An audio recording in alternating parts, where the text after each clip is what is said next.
अस्सलाम वालेकुम। कैसे हो बच्चों? आप सब अच्छे हो ना? इंशाअल्लाह आज मैं आप सबको कहानी सुनाऊंगा। अल्लाह सुब्हानल ताला के एक ऐसे अच्छे बंदे की कहानी, जिनका नाम है पैगंबर अयूब अलैहिस्सलाम। अब ध्यान से सुनना। बिस्मिल्लाह। कहानी पैगंबर अयूब अलैहिस्सलाम की। पैगंबर अयूब अलैहिस्सलाम पैगंबर यूसुफ अलैहिस्सलाम का पोता था। वो हारन नाम के शहर में रहता था, जो 2500 साल पहले की बात है। पैगंबर अयूब एक धार्मिक इंसान थे। उनकी शादी गुलदफना नाम की एक जवान औरत से हुई थी। वो पैगंबर यूसुफ अलैहिस्सलाम की ही वंशज थी। वो अल्लाह और उसके मेहर पर भरोसा करते थे। वो एक सुखी जीवन जी रहे थे। अल्लाह की मेहरबानी से अयूब को कई संतानें थीं। उनके पास काफी खेत और चारागाह थे। उनके खेतों में अच्छी फसल होती थी और उनके मवेशी चारागाह में खूब घास खाते थे। पैगंबर अयूब अलैहिस्सलाम अपने पिता का अनुसरण करते थे। वो अल्लाह सुब्हानल ताला पर पूरा विश्वास करते थे। उनके पास एक बहुत बड़ा घर था। उसमें उनके सभी बेटे बेटियां उस घर में रहा करते थे। वो गरीब इंसानों से बहुत प्यार करते थे, उन्हें खाना और कपड़ा दिया करते थे। वो हमेशा अपने घर पर अनाथों और गरीबों को खाना खिलाया करते थे। पैगंबर अपने मजदूरों के साथ खुद भी अपने खेतों में काम किया करते थे। उनकी पत्नी को हरियाली बहुत पसंद थी और उनकी बेटियां खेत में मजदूरों की सहायता करती थीं। उनके बेटे हमेशा अनाथों और गरीबों की सहायता करने में लगे रहते थे। वो शहर में जरूरतमंदों और गरीबों को ढूंढकर उन्हें खाना खिलाते और उनकी सहायता करते। पैगंबर अयूब अलैहिस्सलाम अल्लाह सुब्हानल ताला को धन्यवाद देते कि वो अल्लाह की वजह से ही उनकी सहायता कर पाते हैं। लोग अयूब से बहुत प्यार करते थे। शैतान ने जब ये देखा कि लोग पैगंबर को बहुत प्यार करते हैं, तो वो उनसे जलने लगा। एक दिन शैतान ने सारी सीमाएं पार कर दी और वो खुदा से मिला और बोला, भले ही पैगंबर आपका सम्मान करते हैं, पर वो भरोसे के लायक इंसान बिल्कुल भी नहीं है। पर अल्लाह ने उससे कहा कि पैगंबर उनके चहेतों में से एक हैं। इस पर शैतान ने कहा, पैगंबर आपको सिर्फ लुभाने के लिए ऐसे अच्छे काम कर रहे हैं। अगर आप उसकी सारी संपत्ति छीन लें, फिर आप देखेंगे कि वो आपका सम्मान कभी नहीं करेगा। उसने खुदा से कहा, मुझे आप उसकी संपत्ति नष्ट करने का मौका दीजिए, फिर आपको उसका असली चेहरा दिख जाएगा। उसने अल्लाह से बहस की। अल्लाह सुब्हानल ताला शैतान को पैगंबर की अच्छाई दिखाना चाहते थे, इसलिए उन्होंने शैतान को अनुमति दी कि वो जैसा चाहे वैसा करे। अगले दिन शैतान ने पैगंबर का सब कुछ जलाकर रख दिया। उसने पैगंबर की सारी फसल जला दी। उसने चारागाह, घर, सब कुछ जला दिया। उसने पैगंबर के सारे भरोसेमंद मजदूर को भी मौत के घाट उतार दिया। शैतान बहुत खुश था। उसने बूढ़े आदमी का वेश धारण किया और पैगंबर के पास पहुंचा, वहां जहां पैगंबर अपना सब कुछ खो चुके थे। तुमने अपना सब कुछ खो दिया है, उसने पैगंबर से कहा। कोई कह रहा था कि ये सब इसलिए हुआ कि तुम अपना सब कुछ दान पुण्य में लगा देते हो, और ये भी कह रहा था कि तुम अपना सारा समय प्रार्थना करने में बेकार करते हो। तुम्हारा खुदा शक्तिहीन हो चुका है, नहीं तो वो ये सब होने से बचा सकता था। पैगंबर ने अपना सर ना में हिलाया। ये अल्लाह ही है जिन्होंने मुझे सब कुछ दिया था, और मैं तो उनका बस सेवक हूँ।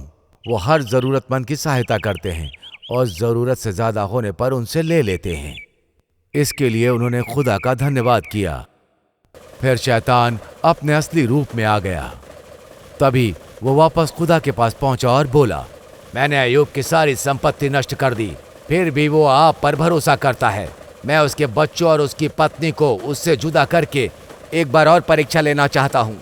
ये उसकी असली परीक्षा होगी।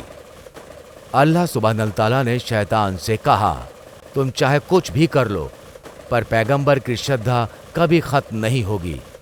उस रात शैतान पैगंबर के घर पहुंचा और घर को तबाह कर दिया। पैगंबर के सारे बच्चे घर में ही मारे गए। पैगंबर का दिल टूट गया। उनके सारे बेटे और बेटियां मर चुके थे। शैतान अब बहुत खुश था। उसने फिर से उसी बूढ़े इंसान का रूप धरा और पैगंबर के पास पहुंचा। ये बहुत बुरा हुआ। मुझे पता है तुम्हारा खुदा तुम्हारी कोई मदद नहीं कर सकता। मैं तो कहता हूं खुदा की इबादत करना छोड़ दो। पर पैगंबर ने कहा, अल्लाह कभी कभी देते हैं और कभी कभी वापस ले लेते। वो कभी कभी हमारे कर्मों को देख दयालु बन जाते हैं और कभी कभी खफा हो जाते हैं। पर मैं अपने खुदा का शुक्रगुजार हूं और उनको इसके लिए धन्यवाद कहता हूं। ये सुनकर शैतान को बहुत गुस्सा आया। मेरे खुदा, वो यही सोच रहा है कि उसे अभी तक कोई भी नुकसान नहीं हुआ। वो और बच्चे पैदा कर सकता है। अब मुझे उसके स्वास्थ्य को खराब करना होगा, फिर आपको उसका असली चेहरा दिख जाएगा। अल्लाह सुभान ताला शैतान को सबक सिखाना चाहते थे, इसलिए उन्होंने शैतान की तीसरी विनती भी मान ली, पर एक शर्त पर कि शैतान पैगंबर के शरीर को नुकसान पहुंचा सकता है पर उनकी आत्मा को नहीं। शैतान मान गया और वो वापस पैगंबर के पास पहुंचा। शैतान ने पैगंबर के शरीर को नुकसान पहुंचाना शुरू कर दिया। कुछ दिनों में पैगंबर के शरीर में सिर्फ खाल और हड्डियां ही बची थीं। पर इतना कुछ झेलने के बाद भी पैगंबर को अपने खुदा पर भरोसा था। उन्हें पता था कि खुदा उनकी परीक्षा ले रहे हैं। जैसे वो सबकी परीक्षा लेते हैं, वैसे ही मेरी भी परीक्षा ले रहे हैं। शैतान को एहसास हो गया कि पैगंबर से बात करने का कोई फायदा नहीं है, इसलिए इस बार वो पैगंबर की पत्नी से मिला और उसे लुभाने की कोशिश की। वो उन्हें उस दिन की याद दिलाने लगा जब पैगंबर स्वस्थ थे और जब उनके पास उनके बच्चे और काफी संपत्ति थी। पैगंबर की पत्नी को अपने अच्छे दिनों की याद आ गई। उन्हें दुख में गुजारे हुए अपने एक एक दिन की याद आने लगी। वो फूट फूट कर रोने लगी। जब शैतान चला गया तो वो पैगंबर के पास पहुंची और रोने लगी। हम कब तक खुदा के इस कहर का सामना करेंगे? क्या हमें कभी भी अपनी संपत्ति और बच्चे मिल पाएंगे? आप अल्लाह से बात करिए, वो हमारी परीक्षा ना लें। पैगंबर अभी भी शांत थे। वो अपनी पत्नी को समझाने लगे कि तुम्हें जरूर शैतान ने लालच दी होगी और तुम्हें भड़काया होगा। मैं जानता हूं कि इसलिए तुम हताश हो। मुझे बताओ, ये स्वास्थ्य और संपत्ति मेरे साथ कितने दिनों तक रहेगी? पत्नी ने कहा, 70 साल तक। पैगंबर ने कहा, मैं इस तरह कितने सालों से पीड़ा झेलता आ रहा हूं। उन्होंने पत्नी से पूछा, 7 साल। पत्नी ने जवाब दिया, मैं अपनी पीड़ा से निजात पाने के लिए अपने खुदा को आवाज लगाऊं, इस बात से मुझे शर्म आती है। मैंने इन सालों में उतनी पीड़ा नहीं झेली है जितने साल मैंने संतान और संपत्ति का सुख भोगा है। इस जवाब से पत्नी संतुष्ट नहीं हुई। उसने विनती की। इस बार पैगंबर को गुस्सा आ गया। तुम्हारा विश्वास कमजोर पड़ गया है और तुम अपने खुदा से संतुष्ट नहीं हो। अगर मैं दोबारा स्वस्थ हुआ तो मैं तुम्हें 100 कोड़े मारकर सजा दूंगा। पैगंबर ने पत्नी को घर छोड़कर जाने को कहा और धमकी दी कि कभी वापस मत आना। पत्नी पैगंबर से बहुत प्यार करती थी।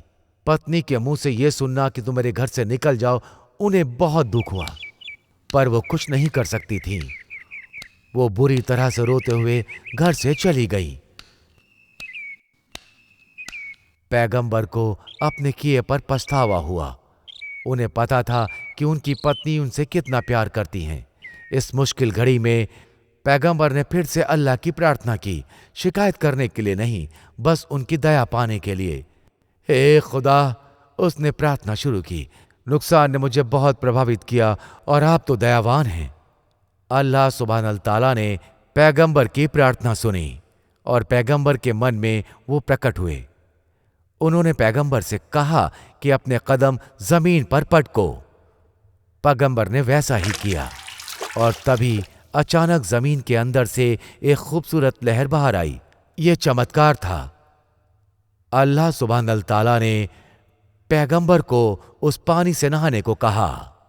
पैगंबर ने वैसा ही किया। जैसे ही पैगंबर ने पानी अपने शरीर पर डाला, वो बिल्कुल ठीक हो गए। पैगंबर को अपने आप पर भरोसा नहीं हुआ। अपनी पत्नी से बिछड़े हुए पैगंबर को अभी सिर्फ कुछ ही दिन हुए थे। वो अपनी पत्नी को बहुत याद कर रहे थे और इधर उनकी पत्नी भी उनसे ज्यादा दिन दूर नहीं रह पाई। इसलिए एक दिन वो पैगंबर के घर वापस लौट आई। जब उन्होंने घर में प्रवेश किया तो उन्होंने देखा पैगंबर पूरी तरह से बदल चुके हैं। उनका स्वास्थ्य पूरी तरह बेहतर हो चुका था। बीमारी के सारे निशान मिट चुके थे। इस बदलाव को देख वो आश्चर्यचकित रह गईं। उनकी आंखों में आंसू आ गए।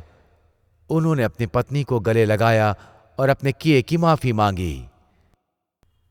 अय्यूब अलैहिस्सलाम अब अपनी ली हुई कसम को लेकर घबरा रहे थे, जो उन्होंने गुस्से में खाई थी। अपनी पत्नी को दी गई 100 कोड़े लगाने की सजा उन्हें याद आ रही थी, पर ठीक होने के बाद वो अपनी पत्नी को नुकसान नहीं पहुंचाना चाहते थे, पर वो अपनी कसम नहीं तोड़ सकते थे। उन्होंने अल्लाह को याद किया और अल्लाह सुब्हान ताला पैगंबर के पास उसकी मदद के लिए आ गए।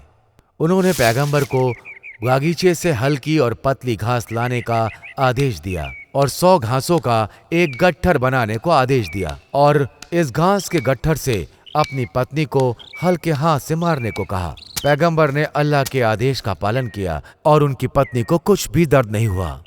उसके बाद पैगंबर के पास उनकी सारी संपत्ति वापस आ गई और उनके मरे हुए बच्चे भी उनके पास वापस आ गए।